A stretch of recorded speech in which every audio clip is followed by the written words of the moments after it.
Students, और बताओ कैसे हो।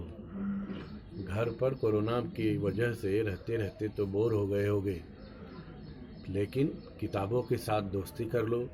किताबें ही सच्ची दोस्त होती हैं।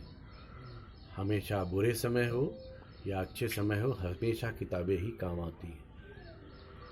तो हम लोग फिजिक्स में इलेक्ट्रिक चार्ज पर न्यूमेरिकल कर रहे थे। आज हम लोग अगला न्यूमेरिकल करेंगे। तो ये बच्चों एनसीईआरटी इंग्लिश बुक का तीसरा न्यूमेरिकल है, K E square by G M E M P.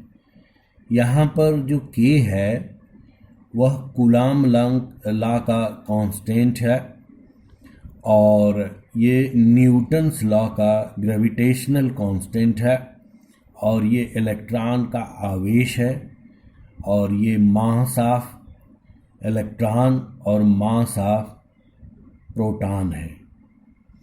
तो इसमें हम लोगों को ये बताना है कि यह जो दिया गया है सिद्ध करके दिखाना है कि यह डायमेंशन लेस है, मतलब बीमाहीन है। और इसी क्वेश्चन में आगे फिर हम लोगों को कांस्टेंट की वैल्यू रखकर ये इलेक्ट्रॉन के बीच और गुरुत्वाकर्षण बल के बीच, मतलब विद्युत बल के बीच और गुरुत्वाकर्षण बल के बीच अनुपात निकालना है कि किस बल का मान कितना अधिक होता है और कितना गुना होता है। तो आइए पहले हम लोग इस क्वेश्चन में इसकी बीमा को या इसके मात्रक को और बीमा को पहले निकालते हैं। तो जैसा कि हम लोग जानते हैं कि ये के कूलॉम्स लॉ में के इक्वल टू होता है 1/4 pi epsilon 9 into 10⁹ newton metre square प्रति कूलाम स्क्वायर, कूलाम नियतांक। के क्या है? कूलाम नियतांक है। और जी क्या है? गुरुत्वाकर्षण नियतांक या ग्रेविटेशनल कांस्टेंट, जिसकी value 6.67 into 10⁻11 newton metre square पर KG square. Small E electron का जो आवेश होता है 1.6 इंटू 10⁻19 कूलाम और इलेक्ट्रॉन का द्रव्यमान 9.1 इंटू 10⁻31 किलोग्राम। प्रोटॉन का द्रव्यमान 1.67 इंटू 10⁻27 किलोग्राम। ये कांस्टेंट की वैल्यू हमने पुट कर लिया है।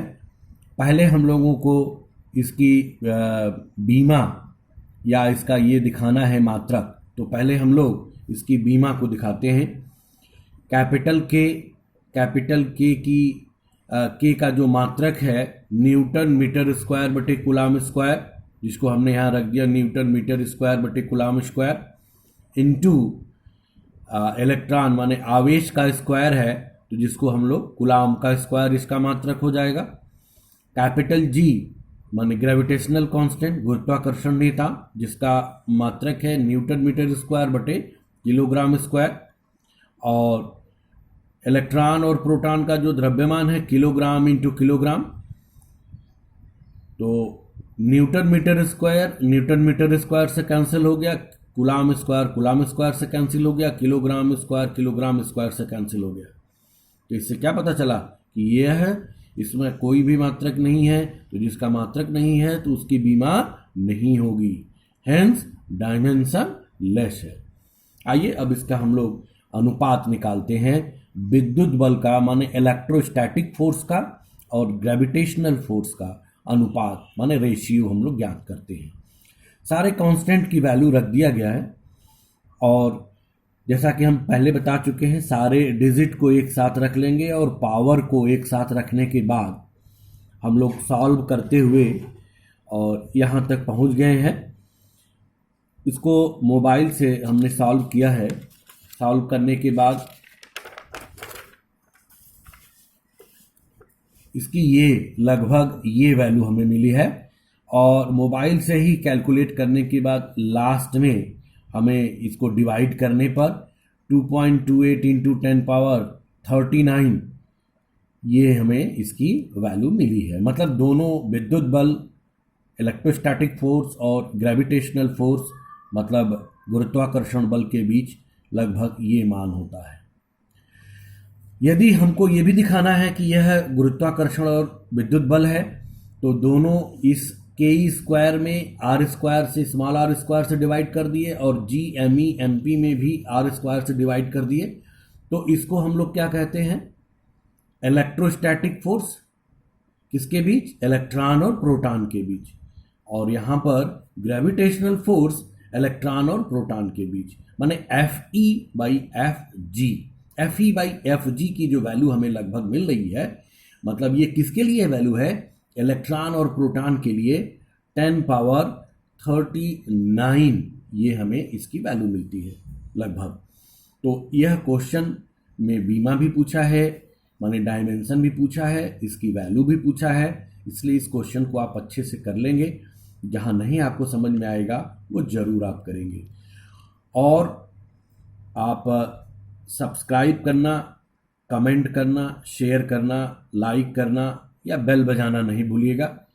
और आप ऐसा करते हैं तो अच्छा लगता है।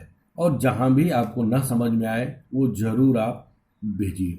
और आपको एक मैं न्यूमेरिकल होमवर्क के लिए दे रहा हूँ, आप ट्राई करिएगा।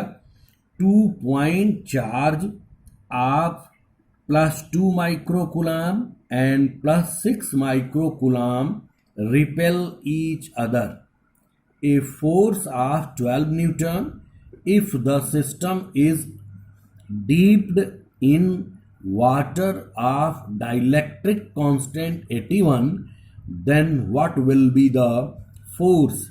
मतलब इसका है दो आवेश हैं, एक 2 माइक्रोकूलम का है और एक 6 माइक्रोकूलम का है। दोनों समान आवेश हैं, इसलिए वो प्रतिकर्षण बल उनके बीच में है और वो प्रतिकर्षण बल का मान है 12 न्यूटन। यदि इस सिस्टम को, माने इन आवेशों को इनके बीच में शुरू वाला जो अवस्था है, उनके बीच में जो मीडियम है माने माध्यम है, वहाँ पर एयर है, लेकिन इसको जब वाटर में, इसके बीच जब वाटर कर दिया जाता है मीडियम, मतलब उसमें जब डुबा दिया जाता है, तो वाटर का डाइलेक्ट्रिक कांस्टेंट ये 81 है।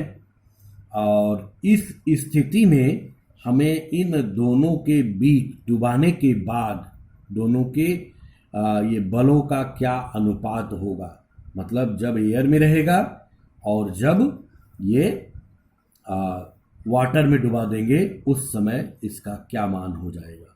इसे आप करके ज़रूर हमें भेजिएगा। थैंक यू बच्चों।